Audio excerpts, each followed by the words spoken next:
mezza parola, sto detto che nasci di genzola. Quando una storia che dici di una femmina traditrice, una che seppe parlare a suo marito, poté imbrogliare, si rigirava su un bardato mentre le corna ci aveva pezzato. Vai uscire con tuo lenzuolo,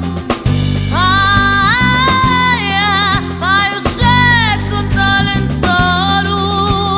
Rirono l'occhi recenti mentre a bocca non dici niente, tagliavano la graziosa perché in letto faceva scafosa, e dai armava l'arte imbrogliare a suo marito ci seppe contare che dentro letto c'era lo sciacco e tu credevo senza sospetto.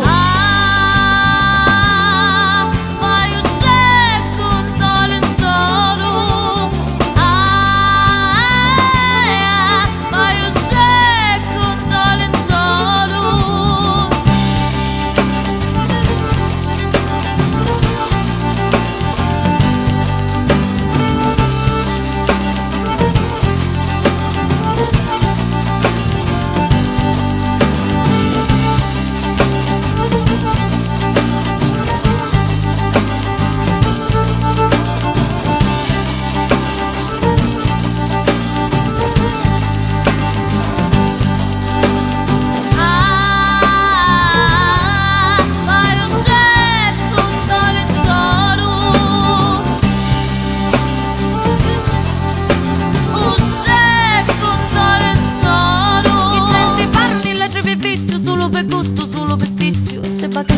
Bottiglia dici tu, una meraviglia. Che dici sto ditto, tenetelo a mente, scritto, perché noi tutti dovremmo bellare cosa per quanto ne avevamo mocciati.